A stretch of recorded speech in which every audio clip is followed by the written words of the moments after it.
ko'rib turgan tabiatinglar sizlarga ko'rinayotgandek menga ko'rinmayapti hozir. Chunki men ochkida ketyapman. Hozir mana shu ochkida rangida sizlarga qanaqa ko'rinishini tasavvur qilishni bir qator ko'rsataman. Вот mana deksak to'g'ri bo'ladi. Menimcha sizlarga ko'rinyapti. Yana ham yaqinroq borishim kerak uning uchun.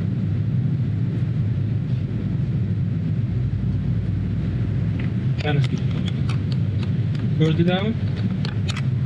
Xuddi shunaqangi holatda menga ko'rinyapti hozir. Sizlarga mana ko'rinmayotgan bo'lishi mumkin. Nima ham ob-havo ajoyib. Mashinaga benzin quyish kerak.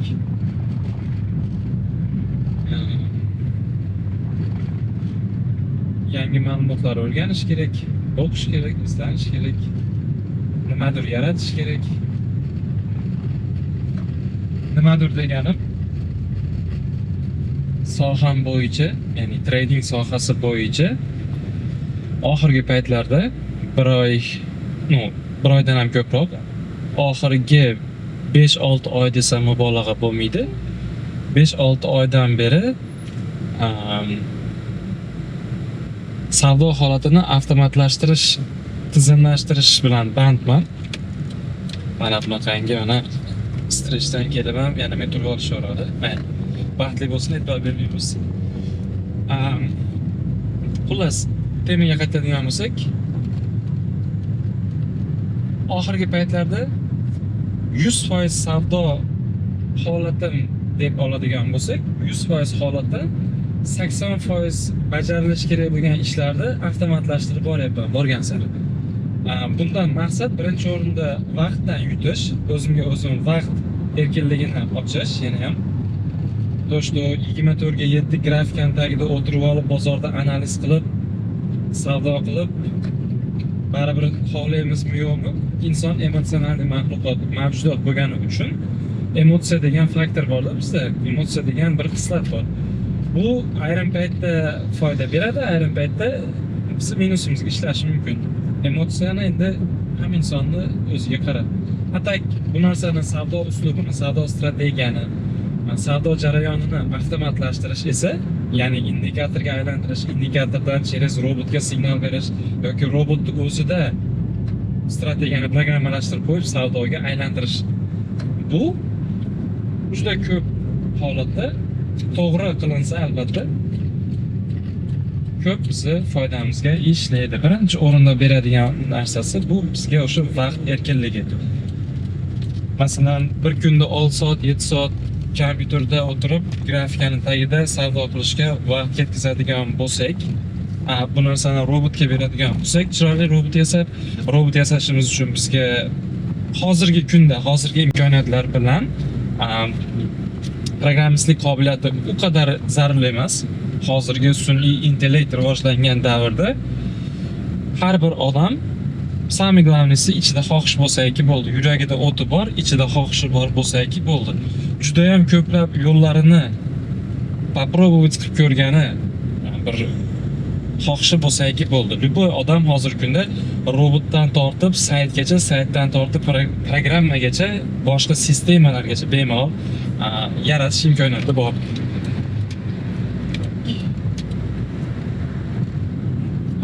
Shunday ekan, hozirgi kunda men shunaqa robotlarga, indikatorlarga, sistemalarga avtomatlashtirish bilan bandman. Shuning uchun oxirgi paytlar menimcha YouTube kanalimga videorolik chiqqani, qo'ygani, to есть montaj qilgani vaqt bo'lmayapti, shunchaki vaqt bo'lmayapti. Boshqa masalalar bilan bandman. Sizlarga maslahat bergan bo'lardimki, o'rtoqlar, bundan buyog'iga 10 yil nariyog'ida, даже undan ham buyog'iga bir 15 yil atrofini oladigan bo'lsak, sun'iy intellektdan foydalanishni bilmaydigan insonlar, sun'iy intellektning nimaligini bilmay yoki hech bo'lmasa boshlang'ich tajribasi, qobiliyati yo'q odamlar juda ham ko'p orqada qolib ketadi degan statistikani hozirgi men o'zim ham ayta olaman bu narsani, boshqa odamlar ham shu fikrda, ekspertlar deb qo'yadi-yu. statistika ma'lumotlari bo'yicha shunaqa.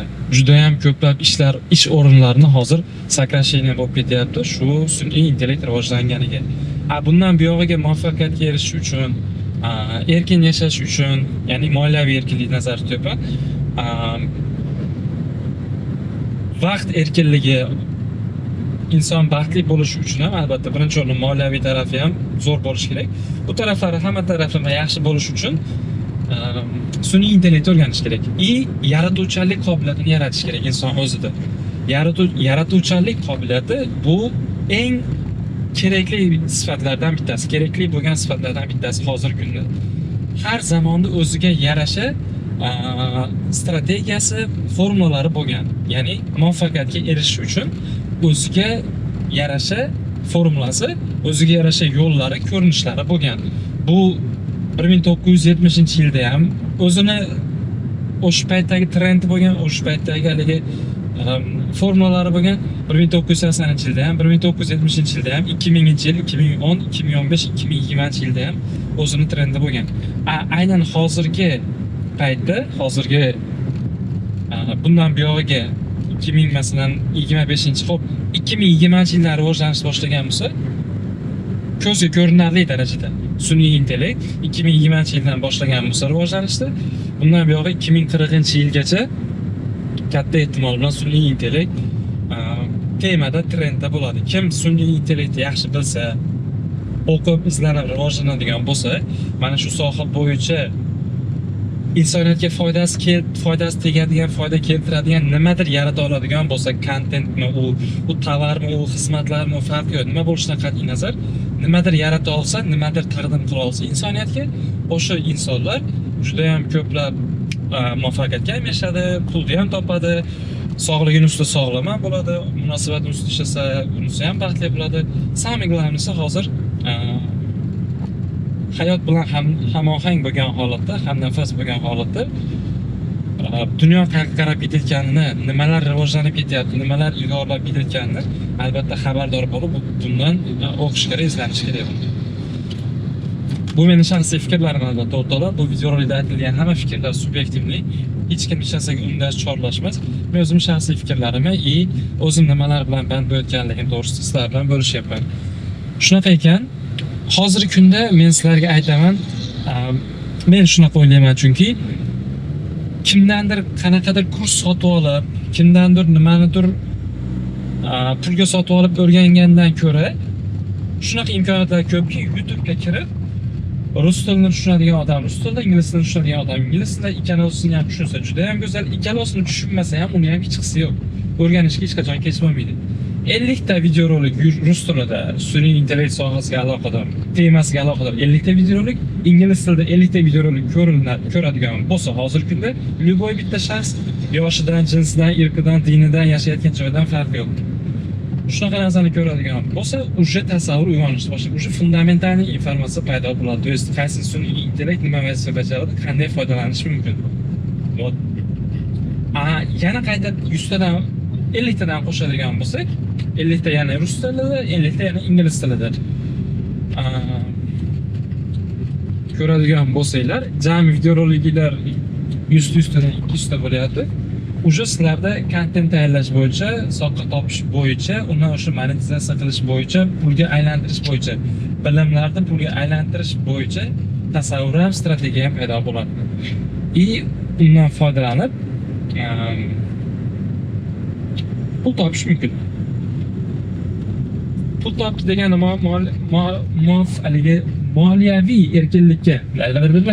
moliyaviy erkinlikka erishib qoldi degani emas. Chunki moliyaviy erkinlikka erishish uchun insonlar finansiy obrazovaniya bo'lishi kerak, ya'ni moliyaviy bilim, ko'nikma.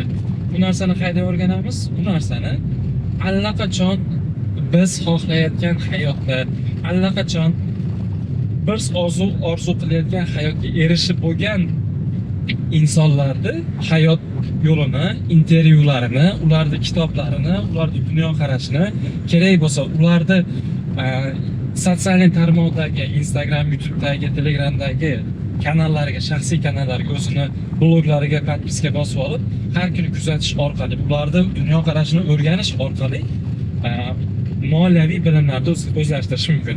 Albatta ular yozgan kitoblar orqali ham o'rganish mumkin. Moliyaviy degan bilim deganda men matematik hisob-kitobni nazarda tutmayapman.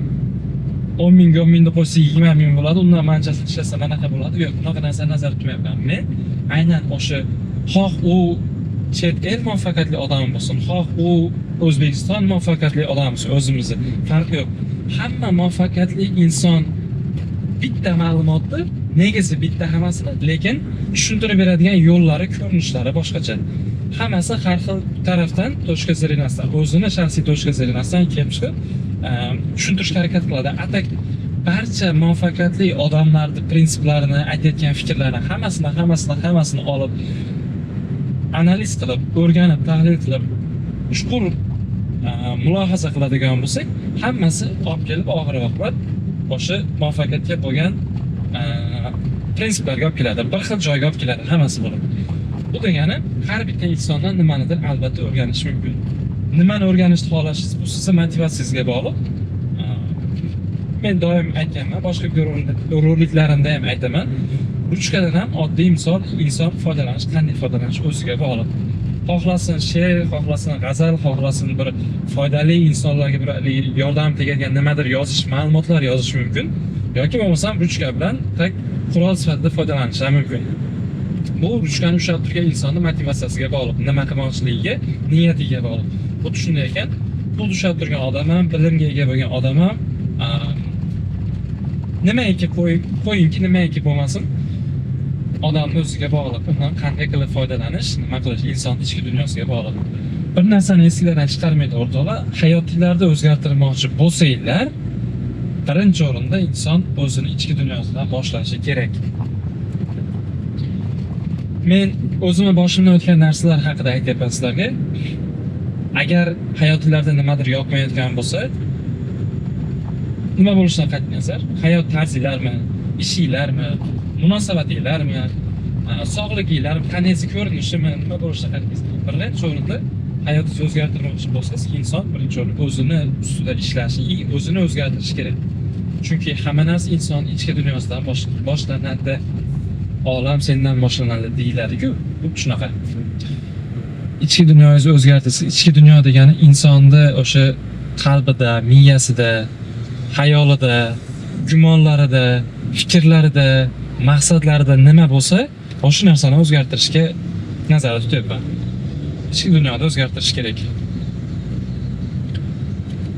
Ikkita narsani olib tashlash kerak odam o'zidan. Birinchisi, men hamma narsani bilaman deb o'ylashini, o'ylashi. Ikkinchi o'rinda, men shu kungacha bilgan hamma informatsiya to'g'ri, boshqacha bo'lishi mumkin emas degan narsani olib tashlash kerak. Mana shu narsani olib tashlagan inson, shu narsani chekiga surib turgan odam rivojlanishni boshlaydi. Balki qarachi, balki men nohaqdirman, balki men noto'g'ri o'ylayotgandirman degan savollar odam o'ziga bera olsa, u o'sha joydan rivojlanishga bo'lgan yo'nalish, qadam boshlanishni boshlaydi.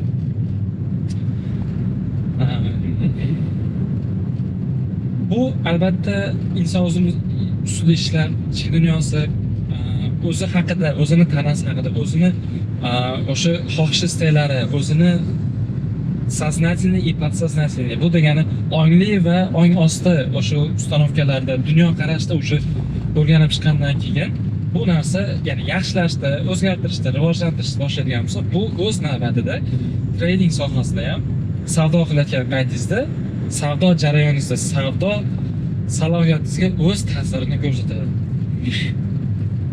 Savdo sifatingizga, savdo qilish natijalaringizga o'z ta'sirini ko'rsatmay qolmaydi, albatta ko'rsatadi. Chunki yana qaytarib aytaman, olam o'sha dunyo inson ichki dunyosidan boshlanadi. Birinchi insonning miyasida, insonning ichki holatida nimadir xohishmi, nimadir fikrmi tug'iladi, paydo bo'ladi. Keyin uni odam bu mana bu cho'lchanli dunyoga chiqaradi. Kim bilmaganlar uchun aytib o'tmoqchiman, biz cho'lchanli dunyoda yashaymiz. Buni maktabda fizika, geometriyada ham sizlarga ham o'tgan bo'lsa kerak.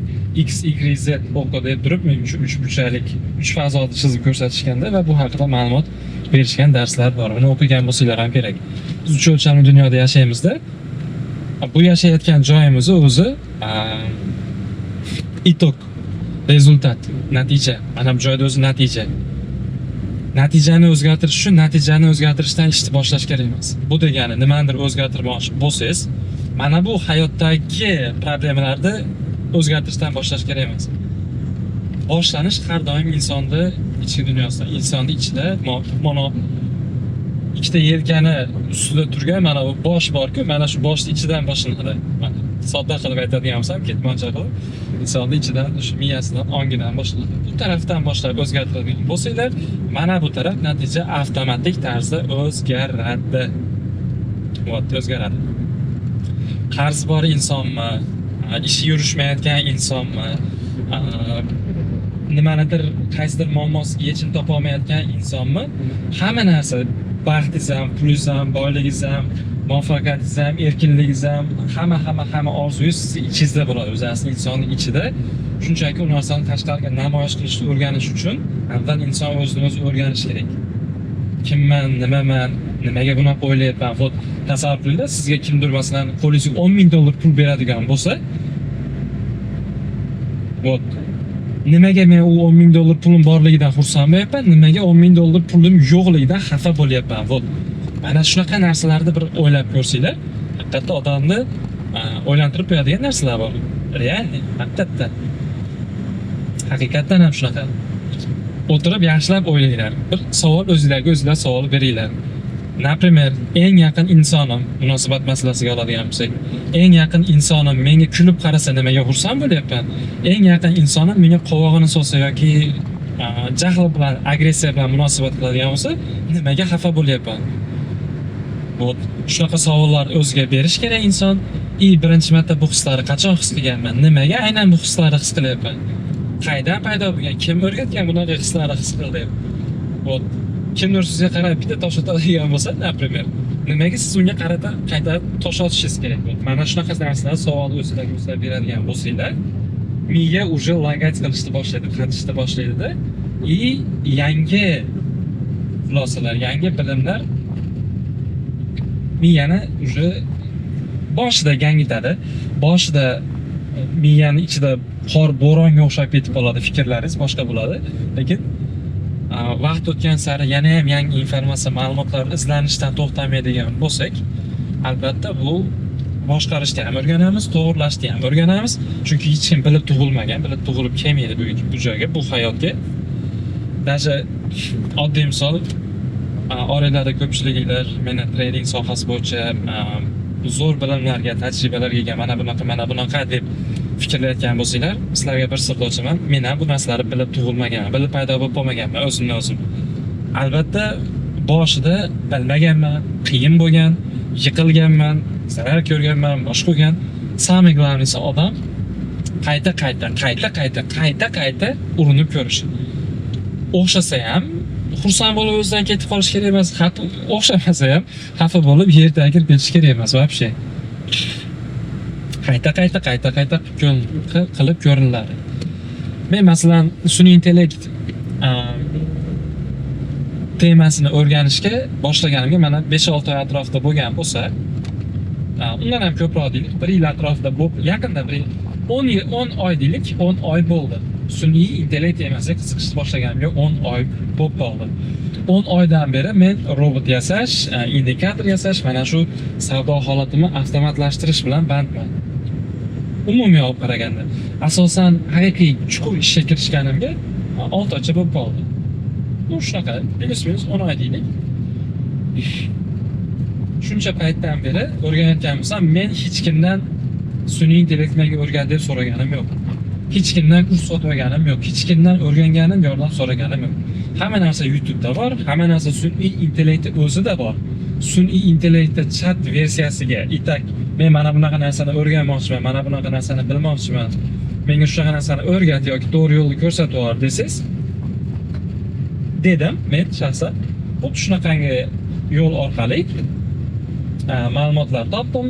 Topgan ma'lumotlarimni amalda qilib ko'rdim. Boshida o'xshamadi, yemadi, qanchadir vaqt вообще yemadi. 10 oydan beri shu avtomatlashtirish masalasida yurgan bo'lsam, 8 oy atrofida hech narsa yemadi, o'xshamadi. Yo'q, qilaverasiz, o'xshaverasiz, lekin siz kutgan natijani bera olmaydi. Siz xohlagan narsani ola olmaysiz. Natijani ola olmaysiz ya'ni. Вот. Endi mana уже 2 oy plus minus u yoq bu yoqda sekin mana natija chiqishni boshlayapti. Yozasiz, aytadi, o'rgatadi, sun'iy intellekt. Qilasiz, o'xshamaydi boshida, skrinshot qilasiz. O'sha o'xshamagan joyini videoga olasiz yoki chiroyli qilib yana qaytib tushuntirib berasiz. Asabiylashmaysiz, tushkunlikka tushmaysiz, taslim bo'lmaysiz yana shunga o'xshagan sizni yo'lingizda xalaqit beradigan holatlarda chekkaga surib turasizda. Umid so'ndirmasdan, ijobiy umid qilib, tushkunlikka tushmasdan darsh harakat qilinadi. Yoziladi, qilinadi, o'rganiladi, shunaqa qilib turib odam rivojlanib sekin kerakli nuqtaga yetib keladi. Hech narsa o'zidan o'ziga просто tak olma pish, og'zimga tush degan bilan просто hech narsa bo'lib qolmaydi. Shunchaki harakat qilish kerak. O'zi xohlagan natijasiga erishadi, albatta. Inshaalloh hammasi yaxshi bo'ladi. Buning uchun o'zini ustida inson o'zlashi o'zini ustida inson ishlashi kerak. Rivojlanishi kerak.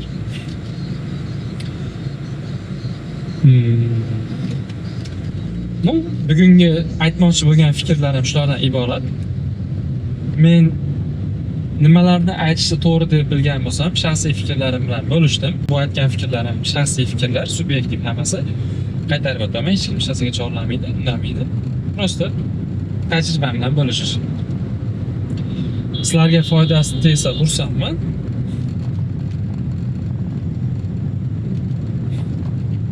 Keyingi videoroliklarda ko'rishguncha o'rtoqlar, sog' bo'linglar, gaplashamiz.